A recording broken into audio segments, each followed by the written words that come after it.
أعوذ بالله من الشيطان الرجيم بسم الله الرحمن الرحيم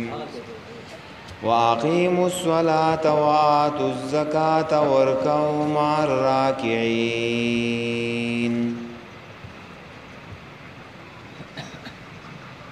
یهودو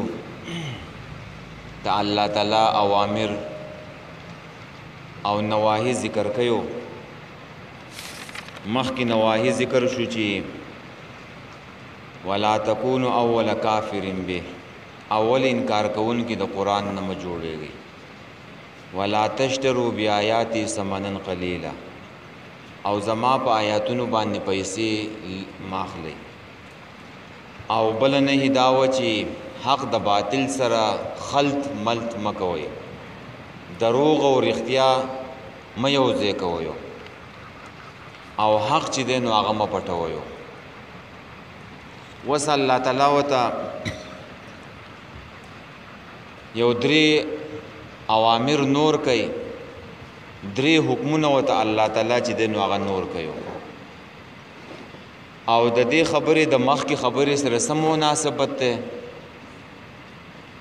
د مخکې سره مناسبت دا دی چې په دې یهودیانو کې د مال محبتو، د مال سره، دنیا سره، د پیسو سره، او بل محبت وو د مرتبه سره، د جاه سره، او د گدی نشینی چې ورته وایو، گدی نشینی دا یې نه پرېښودلې، د دې سره محبت و. نو الله تعالی ول اوس علاج ورخیو، علاج ورته ورخیو. او په دیو کې چې دنو دې شیونو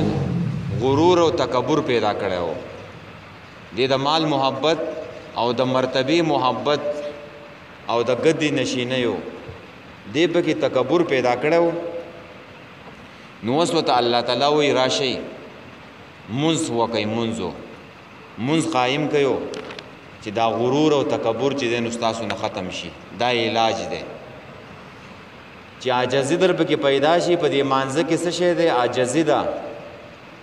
نو تکبر به در باندې ختم شي، عاجزي به در پکې پیدا شي. نو محمد صلی الله علیه وسلم به چې دی نو ومنئ. دا علاج دی. او دویم چې دی نو هغه علاج دا دی چې ستاسو د مال سره محبت ده، نو راشئ زکات ورکوئ. زکات ورکوئ چې د مال محبت چې دی نو ستاسو په زړونو کې هغه کم شي. او څوک چې مال نه خرج کوي نو هغه به د مال بنده جوړیږي، د مال غلام به جوړیږي. او څوک چې خرج کوي نو د مال سره به چې دی نو محبت کمیږي. نو دا ورته اوس علاج ورخی. نو اقیموا الصلاة، پابندی کوي د مانځه، یعنی منځ قائم کيو. اقامت الصلاة څه ته ویل کېږي؟ اداء الصلاة اداء کاملا دائما. منځ د همیشه د پاره کول په کامله طریقه سره، سره د واجباتو، د سننو، د مستحباتو، په دې طریقه باندې چې کوم منځ وشي نو هغه ته اقامت الصلاة وایي. د همیشه د پاره کول، په کامله طریقه سره کول، او سره د واجباتو، سره د مستحباتو، سننو. نو چې دا په کم مانځه کې نو دې ته اقامت الصلاة وایي. اقامه څه ته وایي؟ قایمولو ته، ودرولو ته. ته اوستن ودرې، ته یو دیوال چې دی نو ودرې، نو دغه شان دی کې دا مونځ چې دی نو ودروئ. ته چې دا ستن څنګه نیغ ودرې او دا دیوال څنګه نیغ ودرې چې راونه ولیږي، نو دغه شان دی کې دا مونځ قایم کيو چې د مانځه د استنه نه ده چې دا راونه غورځېږي، چې مضبوط پاتې شي د همیشه د پاره. الصلاة عماد الدین، نبی علیہ السلام وی مونځ چې دی نو د دین ستن ده. نو که دا چا قایم وکړه نو دا مونځ دین به چې دی نو قایم شي. او که چا نه دا ستن چې دی نو راولېدله، مونځ یې پرېښودلو، نو دا ټول دین به چې دی نو راولېږي. او په دې سره چې دی نو دا ایمان نه دا کامل کېږي. ایمان راوړیو نو دا ایمان په څه باندې کاملي؟ دا په مانځه سره، په زکات سره، په رکوع سره، په دې سره چې دی نو دا کاملي. او سړی ایمان راوړو نو اوس په پته لګي چې دا د ایمان دا دعوه کوي دا په خپل دعوه کې رښتینی دی او که دروغجن دی. ځکه د ایمان نه پس بنیادی عبادت او مز چې دی نو دا اهم عبادت دی د ایمان نه پسو. بنی الاسلام علی خمس شهادت ان لا اله الا الله واشهد ان محمد رسول الله اقام الصلاة وایتاء الزکات وحج البیت وصوم رمضان. نبی علیہ السلام وی د دین بنیادی درې ستنې دي. د دین چې دی نو دا تشبیه ورکړل د خیمې سره. خیمه ولاړه د هغې دپاره ستنې دي. د هغې بنیادي او منځني ستن چې دی نو هغه د کلمه توحید ده، او بیا پسې بنیادی اهم ستن چې دی نو هغه د مانځه ده. بیا پسې بل ستن د زکات ده، د روجې ده او د حج ده. دا د دین بنیادی ارکان دي. نو مونځ راشئ چې دی نو قایم کړو. د دې یهودیانو نمونځ چې دی نو هغه ختم شوی و، او دا مونځ دا حکم نه دی، دا په ټولو دینونو کې دی. په ټولو دینونو کې را روان دی مونځ او زکات. دا هغې آدم علیه السلام نه چې دی نو را روان دی. خو په ځینې دور کې یو ځینې قومونو ته د مانځه حکم لګو، لکه د یهودیانو ته چې دی نو د څلورو منځونو چې دی نو حکم و، او مونږ ته چې دی نو پنځو منځونو چې دی نو حکم دی. نو داسې به کم او زیات به وو، خو نور منځ په هر قوم کې چې دی نو دا د دې حکم شوی دی. نو دا د ایمان دعوه چې څوک کوي، نو ته به سړی څنګه پیژنې چې دا د ایمان په دعوه کې رښتینی دی او که دروغجن دی؟ دا به ته په مانځه باندې پیژنې چې مونځ یې کولو، د الله دې کور ته راتللو، الله دې دربار ته حاضرېدلو، نو دا د ایمان په دې دعوه کې نه دی، رښتینی دی. او که د ایمان دعوې کول او مونځ ته نه حاضرېدو، د مونځ ورسره څه اهمیت نه و، کوې کو کوې نه کو، دا چې د ایمان کومه دعوه کوي نو دا په دې کې دروغجن دی. او د دې مانځه ډېر چې دی نو تاکیدات نبی علیہ الصلوۃ والسلام کړي دي. مونځ قایم کړو. نبی علیہ دومره سخت حکم دی چې نبی علیہ الصلوۃ والسلام د بخاری حدیث دی. صحابو ته وویله وایي زه دا غواړم چې دا نوجوانان او دا مضبوط هلکان راجمع کړم او لرګي راجمع کړي، او زه چې دی نو لاړ شم د خلکو سره، د دغه ځوانانو سره، او جمعې ته بل څوک مخکې کړم، او د هغه خلکو کورونه چې دی نو وسېځم چې څوک جماعت ته چې دی نو حاضرېږي نه. د دې نه و بل سخت حکم څه شی چې د هغه خلکو کورونو چې دی نو وسېځم. او بل په دې کې امام بخاري چې دی نو باب قایم کړی، باب وجوب جماعت، چې باب دی په بیان په وجوب د جماعت سره. جماعت په جماعت سره مونځ کول دا څه شی دی؟ مونځ خو چې دی نو فرض دی، په دې خو هر سړی پوهی دی. مونځ څه شی دی؟ فرض دی. خو بیا د جماعت ته حاضرېدل، د جماعت ته د مسلمانانو د اجتماع ته، نو دا جمهور علما وایي چې دا سنت مؤکد دی. سنت مؤکد. احناف وایي چې دا واجب دی، فرضو ته چې دی نو نږدې دي. او بل دا ده چې بعضې علما وایي فرض کفایي دي. خو صحیح قول دا دی چې دومره سخت تاکیدات دي چې نبی علیہ السلام وایي چې زه د خلکو کورونه وسېځم چې هغه جماعت ته چې دی نو نه راځي، نو دا څه شی شو؟ واجب شو. واجب ته په یو ځای کې مونځ وکړې، خو د جماعت د هغه ثواب نه چې دی نو محرومه شوې. ستا په دې مانځه کې چې دی نو واجبات رانله، فرض دې وکړله، خو کامل مونځ دې ته نه ویلی کېږي. او د نبی علیہ الصلوۃ والسلام په دور کې نه دی چې څوک به بیمار وګورئ، هغه به هم چې دی نو مانځه ته حاضرېدلو. د خلکو په لاسونو باندې به په اوږو باندې لاس ایښودی او بیمار سړی به چې دی نو جماعت ته چې دی نو حاضرولو، راوستو به په سب کې به چې دی نو ودرولو. او هغه حدیث خو تاسو ته بار بار معلوم دی چې عبدالله بن مکتوم رضی الله تعالی عنہ په سترګو باندې ړوند دی. په سترګو باندې ړوند دی. نبی علیہ الصلوۃ والسلام ته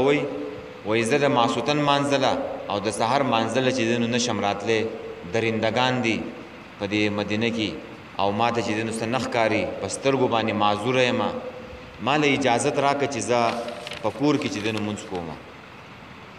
نبی علیہ الصلوۃ والسلام اول اجازه ورکړه چې سیدا کور کوا خو چې لګ لاړو نبی علیہ السلام وته وی د خوا راشه وای ته چې دینو پکور کې نو اذان اوري وای وای زه خو چې دینو اذان اورم په هغه دور کې چې دینو دا لوډ سپیکر هم نه وي او یا اذان اورم نبی علیہ الصلوۃ والسلام ته فرمایلا چې ستا پکور کې مونږ نه کی تب چې دینو جماعت ته حاضرېږي د مسلمانانو دی جماعت ته د الله دی دربار ته د الله دی کور ته دې ته حاضرېږي ګور لون سړی ته چې دینو اجازه نشته پسترګو باندې شمپوري ښا او بل دومره اهمیت ده د مانزه چې په هیڅ حالت کې څوک نشي پرې خودل په هیڅ حالت کې چې بیمارو نام به کې کپ ولاړې نشي کولای پناسته وک شریعت درته آسانی را در کړل کپ پناسته نشي کولای په اشاره سره وکا خود مانزه پرې خودل ګورې نشته او چې داسې حالات چې د مسلمانانو جنگ جهاد شروعي چې جهاد شروعي او دا بمباری کیږي او دا میزایل وریږي نو چې په دې وخت کې د مانزه ټیم شو نو ټیک بچی د نماز کیږي اسلام بیا د مانزه طریقه خود الله هغه ته ویل کېږي صلات خوف د یری منځو صلات خوف ته ویل کېږي یو ګروپ بچی دنو بیا دشمن سره جګړه کوي او یو ګروپ پراشي د امام سره بچی دنو ودري او چې یو ګروپ د امام سره یو رکعت وکړو نو دیو به بیا ځي جنگ وکيو بیا بچی دنو هغه ګروپ راځي هغه بچی دنو د امام سره ودري په مانځي کې بزیو راځي با دزي بکيو او دا خیر دی مونږ په دې باندې نه خرابي نو دې د صلات خوف ویل کېږي ښا دومره د مانځه د اهمیت ده او بل به دا حدیث هم نه چې څوک د جمعات په گاوند کې داغي وقت یې چې دنو په کور کې مونږ نه کېږي جمعات گاوندی او جمعات لچې دنو ناراضي او څومره چې سړی د لری ناراضي کنه اجر او ثواب زیات ده څومره چې سړی د لری ناراضي په یو قدم نبی له سلام وتوي وای په یو قدم باندې چې دنو یو نیکی چې دنو لیکل کی او یو ګناي چې دنو هغه ریږي او یو درجه چې دنو هغه بلند کی په مانځه باندې ښا په دې دور کې خو یو مونږ پاتې ده چې هغه سړی نه کوي نور بچی دنو هغه سوږي او په دې مانځه باندې کم نه سي شل غنټه ټیم لګي لس منټه په هر مانځه باندې چې دنو نه لګي او بیا هم چې دنو خلکو ته چې دنو ګران ده خدا سوجه ده نه د ایمان کمزوري ده دا ایمان نه دا کمزور شوی د سړی جمعات ته نه راولي نو دا ایمان نه ده دا په قبر کې څنګه خلاص کی دا یو پولیس رات باندې بچی دنو څنګه خلاص کی دا ایمان چې دا ایمان دومره کمزور شوی سړی جمعات ته منزل نه راولي نو ډېر سخت مرحله متر روان دي ښا دا په دې عبادت باندې په دې مانځه باندې په دې باندې دا سخت ژوند د قبر ژوند د آخرت دا چې دنو د اسانيږي ښا په دې عبادتو باندې د الله تعالی جمعات ته چې دن راځه او بل نبی له سلام فرمایلی چې په یو منځ باندې چې په جمعات کې دی وکړو په جمع سره په دې باندې اجر ملاويږي یو په 27 باندې د 27 منځونو اجر تعالی الله درکيو درې جمعاتونه خو چې دنو اخو نبی له سلام یاد کړلی چې یو خانه کعبه د چې یو منځ دی وکړو نو په 1 लाख باندې ثواب دی او اجر دی دویم مسجد نبوي دی او مسجد اقصا دی په دې کې چې منځ وکړو یو په 1000 باندې دی او په بل روایت کې راځي د صحیحین روایت چې کوم دی د بخاری او د مسلم پای کې 1000 دی او په بل حدیث کې راځي په 50,000 باندې مسجد نبوي او مسجد اقصا باندې چې دنو الله تعالی الته په یو مانځه باندې چې دنو دومره اجر ورکوي او عام چې دا کم جمعهونه دي عام دنیا دا په دې کې چې دنو یو په 27 باندې اجر دی یو په 25 هم راغلی دی او یو چې دنو په 27 باندې اجر راغلی دی د امام بخاری استاد دی عبد الله ابن قواريري او دا خبره امام الذهبي په نقل کوي په کتاب الکبائر کې دا وی عبد الله ابن قواريري د بخاری استاد دی و یو ځل زمانه د ماسوتن چې دنو منځ قضا نشو جمع رانه وشوله قضا کی او د سحر د مانځه پوره کولای شي د ماسوتن جمع رانه وشو میلمه زم کراغله او د میلمه د وجینه نو یې زرا وتلم د کوپی په ټول کوپه کې وګرځېدلم چې په کم جماعت کې به د ماسوتن مونځ نه وي شوی په جمع باندې چې هلته چې دی نو زه وکړم ځکه د یو په 27 باندې الله اجر ورکوي نو زه په ټول جماعتونو کې وګرځېدم د کوپې خو په هر جماعت کې د جمع مونځ شوی و نو زه ډېر سخت پریشان او خفه وم زه رالم کور ته او کور د ماسوتن دا مونځ نه دی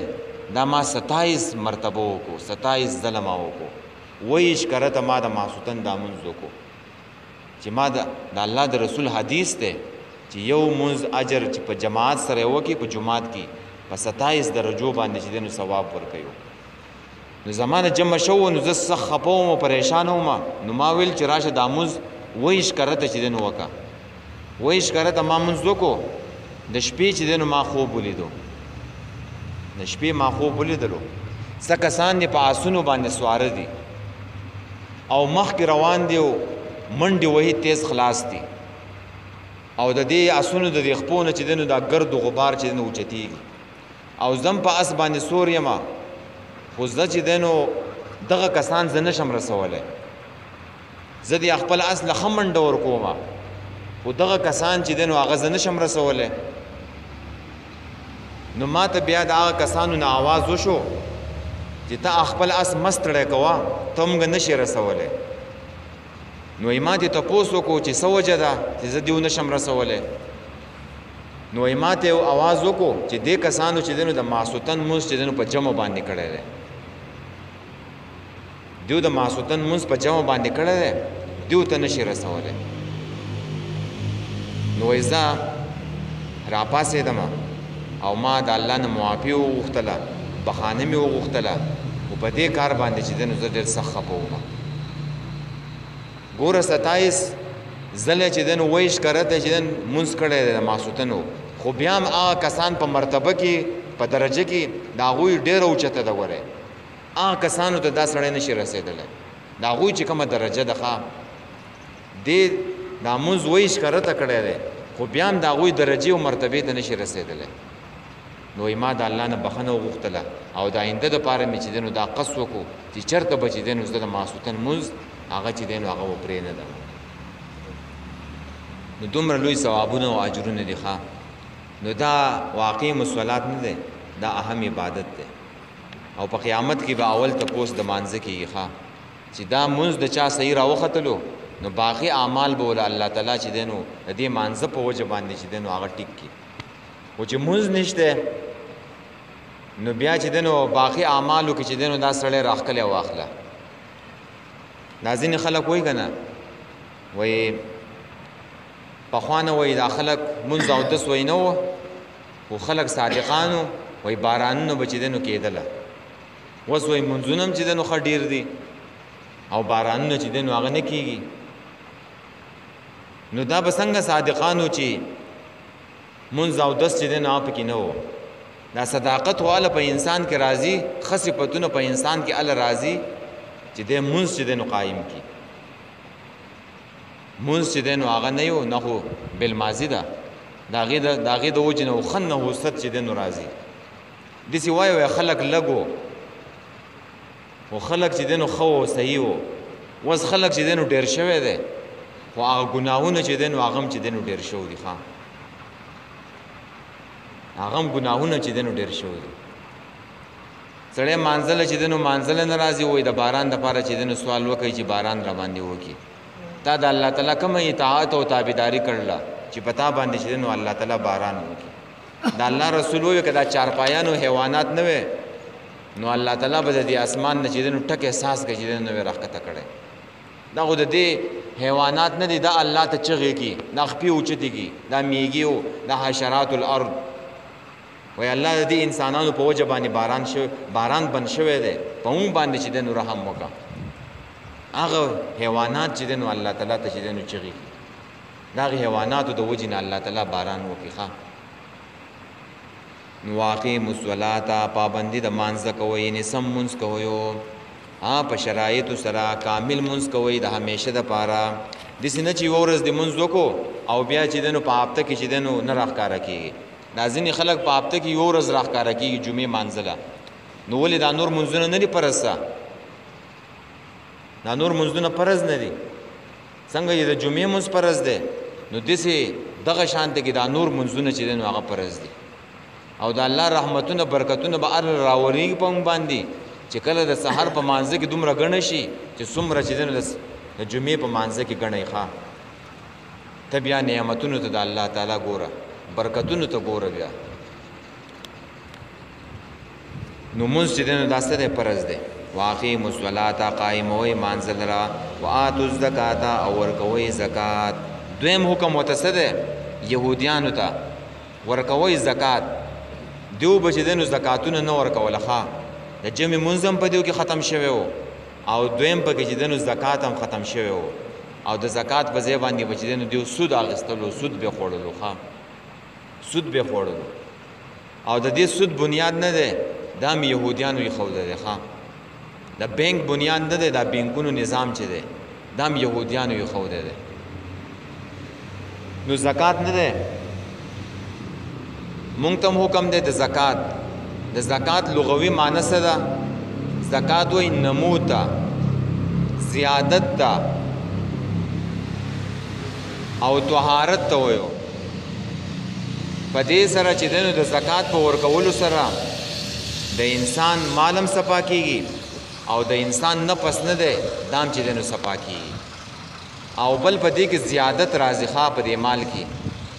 په ظاهر طور خو پای کې کمی راغی په 1,00,000 روپو کې 2500 روپۍ ورکړې نو دا خو کمی راغی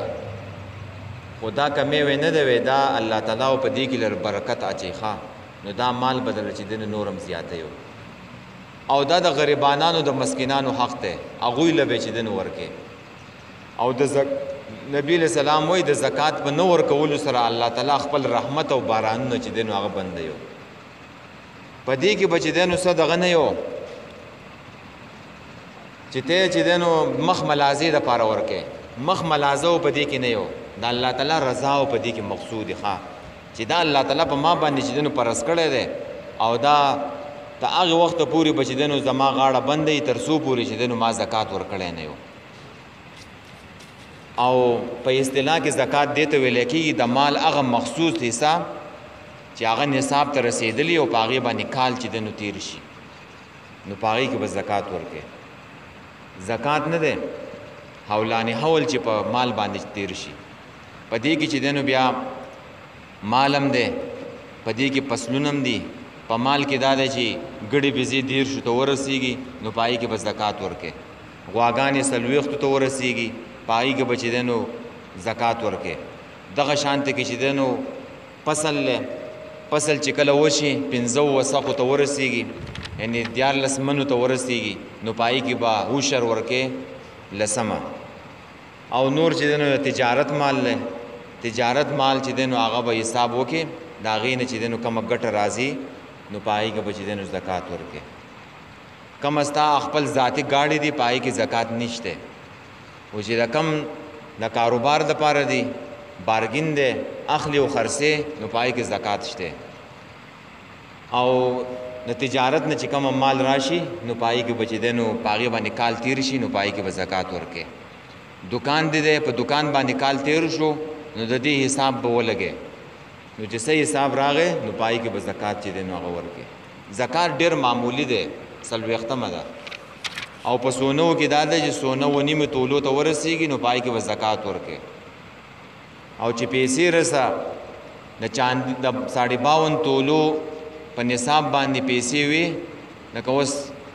68,000 روپۍ دي 68,000 روپۍ ستا سره پرتې وي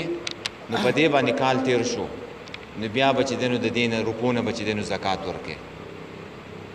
او په دې به دا چې رچا سره یي نو په دې باندې قرباني هم لازم ده قرباني به هم کوي چې 1.5 تولې سونه ورسره یو او دغه شانته کې 68,000 روپۍ ورسره یو نو هغه به چې دی نو قرباني کوي او که د 68 نه کمې وي 30 40 50 وي نو که پراخي ورسره وه نو قرباني یې وکړل جو ښه کار دی قرباني افضل عبادت دی نو هغه به کوي نو زکات چې دی نو یهودیانو ته هم حکم دی او مونږ هم ته چې دی نو حکم دی زکات ورکوئ د دې په وجه باندې د انسان د مال سره چې دی نو محبت هغه چې دی نو هغه کمیږي وآتوا الزکات ورکوي زکات ورکو رکوع کوي مع الراکعين سره د رکوع کوونکو نه. د دې یوه معنی دا ده چې د یهودیانو چې کوم منځو تفاسیر لیکلي چې په هغې کې چې دی نو رکوع نه وه، نو دیو ته حکم دا شو چې دا مسلمانانو په دې منځ کې رکوع ده، نو تاسو چې دی نو رکوع کوئ، د دیو سره د دې صحابو سره منځ کوئ، د دیو په مانځه کې رکوع ده، نو تاسو د دیو سره چې دی نو رکوع کوئ. او بعضې چا لیکلي چې په دیو په مانځه کې رکوع وه، خو دیو قصدن چې دی نو هغه نه کوله، هغې ختمه کړ وه،